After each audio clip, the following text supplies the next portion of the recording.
All right, guys. So we are going to get a cat scale weight on the truck and the camper for this part of the series.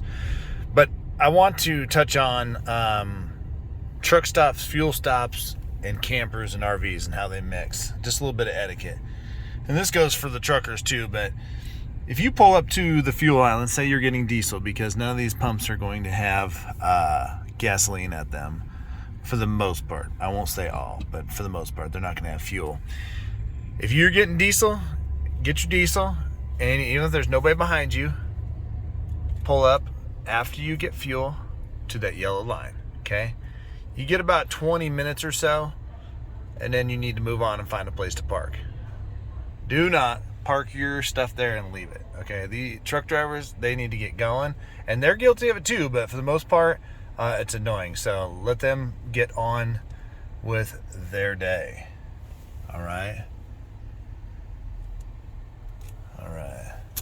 So if you ever want to get a cat weight, pull on the scale nice and slow.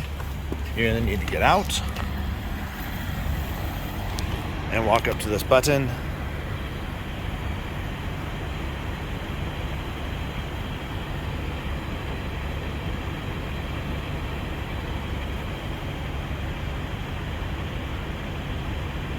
First way or re-way? First way.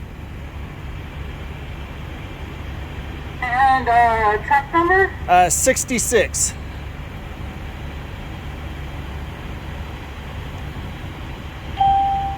Customer, we got you ready. Thank you. Your shower is ready.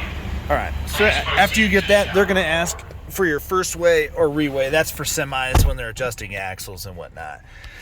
So what we're going to do is now we're going to get the heck off the scale. Again, these are calibrated, so pull off slowly, pull on slowly. It's not a racetrack. This is not how you cut through. If you come around the back of the fuel stop, do not rip across the cat scale, please. It's just piss poor etiquette.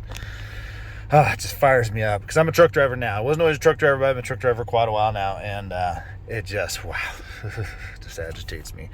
So what we're going to do is now we're going to go around and we're going to find a place to park real quick.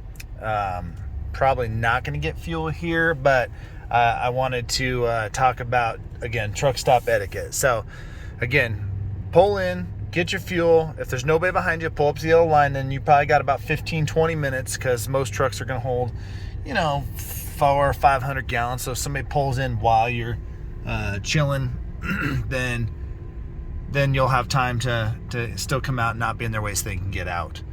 Again, if the guy in front of you does it, then that's shame on him, but at least you're doing what you can do to make sure that you're not in the way, especially when it comes to RVs. Is in theory, being in an RV, you're not really going to be back here for much of anything. All right, so that is kind of just a touch base on fuel stops and everything like that. Again, unless you're getting fuel in the 1920s, this small town of Burlington, Colorado, every place I pull through, I feel confident I can pull in height-wise, size-wise, and get fuel. And again, part of your journey when you're traveling and you're pulling is trip planning.